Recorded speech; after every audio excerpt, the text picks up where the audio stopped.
فاسألوا أهل الذكر إن كنتم لا تعلمون. Yang berkaitan dengan kubur ini, yang dilarang, ini ada dua macam. Antum lihat di halaman 249. Jadi antum perhatikan ya, bahwa ziarah kubur itu secara hukum syar'i hukumnya sunnah. Ziarah kubur, perhatikan tuh, ziarah kubur dianjurkan. Tujuan ziarah kubur apa tujuannya? Yang pertama mengucapkan salam. Kita baca assalamualaikum ahlad diyar minal mu'minin wal muslimin wa inna insyaallah bikum lahiqun nas'alullah lana wa lakumul afiyah. Yang kedua mendoakan si mayit dan penghuni kubur semuanya kaum muslimin. Yang ketiga mengingatkan kita kepada mati dan kepada akhirat. Itu tujuan dari kubur. Kalau ada orang ziarah kubur tujuannya dia untuk berdoa di sana, minta-minta di sana, jatuhnya syirik. Maka saya sebutkan yang dilarang ini dalam ziarah kubur dua macam. Yang pertama, perbuatan yang diharamkan dan merupakan sarana kepada kesyirikan, artinya jalan kepada kesyirikan. Seperti apa? Meminta berkah kepada penghuni kubur, tawasul kepada Allah melalui penghuni kubur, sholat di sisi kubur, meninggikan kubur, membangun kubur, dan yang lainnya. Yang kedua, syirik besar.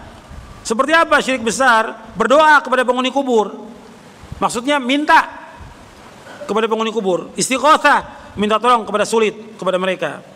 Ini masih ada apa tidak? Masih banyak kaum muslimin yang mereka datang ke kubur-kubur yang dianggap oleh mereka wali atau kuburan keramat atau yang lainnya. Itu mereka datang ke sana istighatsah, minta tolong saat sulit, minta jabatan. Apalagi nanti waktu pemilihan ini ya, pilkada, itu banyak yang datang ke kubur-kubur itu, banyak sekali minta supaya dipilih dia. Kalau kita lihat seperti itu, bagaimana jadi pemimpin?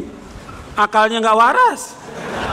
Ini pemimpin masa minta kepada penghuni kubur? Mesti minta kepada siapa? Kepada Allah Rabbul Alamin yang maha hidup, hayyun la yamut, yang hidup yang tidak akan mati. Tapi kok minta kepada penghuni kubur? Minta rezeki, minta supaya dimudahkan jodohnya, supaya laris dagangannya, supaya langgeng kedudukannya, dan yang lainnya. Ini syirik, syirkun akbar ini. Atau minta kebutuhan dunia maupun akhirat.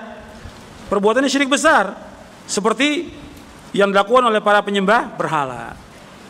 Ini masih dilakukan oleh sebagian kaum muslimin. Saya sebutkan tentang sabda Nabi ini 5 hari menjelang wafat. Itu Nabi membantah dua kelompok yang besar, yang mereka ini sesat dan sebagian ulama mengatakan kafir. Antum lihat di halaman 251, halaman 251, kandungan bab yang ke-11. Yang ke-11, khutbah yang sampaikan Nabi SAW pada waktu 5 hari sebelum wafat beliau mengandung bantahan terhadap dua kelompok yang mereka ini adalah ahli bid'ah yang paling jelek, ahli bid'ah yang paling jelek. Bahkan sebagian ulama menyatakan bahwa mereka ini di luar 72 golongan dalam umat Islam, yaitu yang pertama Rafidhah, yaitu Syiah, yang kedua Jahmiyah. Bab dengan Rafidhah lah terjadi kemusyrikan dan penyembahan kuburan, dan mereka pertama kali yang membangun masjid di atas kuburan. Kalau Jahmiyah, mereka yang pertama kali mengingkari nama-nama dan sifat-sifat Allah, itu Jahmiyah.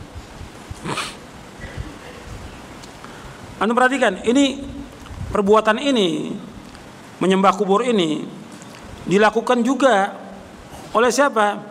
Oleh kaum muslimin dan oleh dai-dai yang menyesatkan. Dan Anda perhatikan, di tengah-tengah umat Islam ini ada dai-dai yang menyesatkan, yang mengajak manusia kepada apa? Mengajak manusia kepada kesyirikan, mengajak manusia kepada kesesatan, mengajak manusia kepada bid'ah, mengajak manusia kepada kefasikan. Kita lihat keterangannya.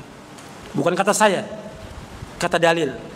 Perhatikan tuh, kata dalil. Antum lihat halaman 275.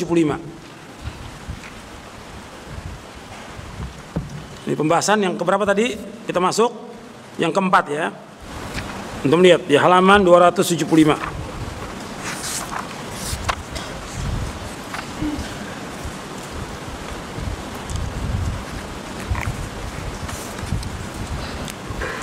Ini sabda Nabi SAW. Nabi bersabda SAW, dan sungguhnya yang aku khawatirkan terhadap umatku adalah imam-imam, pemimpin yang menyesatkan. Dan apabila pertumpahan darah telah menimpa umatku, maka tidak akan berakhir sampai hari kiamat. Kiamat itu tidak akan terjadi sebelum ada satu kaum dari umatku mengikuti orang-orang musyrik dan beberapa kelompok dari umatku menyembah berhala. Dan sungguhnya akan ada di antara umatku 30 pendusta yang semuanya mengaku sebagai nabi. Padahal aku adalah penutup para nabi. Tidak ada lagi nabi sudahku. Sungguh pun demikian akan tetap ada dari umatku segolongan yang tegas membela kebenaran. Kata Nabi SAW, sungguh demikian akan tetap ada di umatku segolongan yang tegas membela al-haq, kebenaran, dan mendapat pertolongan dari Allah. Mereka itu tidak tergoyahkan oleh orang-orang yang menghinakan mereka sampai datang keputusan Allah tabaraka wa ta'ala. Hadis ini sahih, diriwayatkan oleh Imam Abu Daud, Ibnu Majah, Ahmad, dan Tirmidzi. Hadis ini sahih.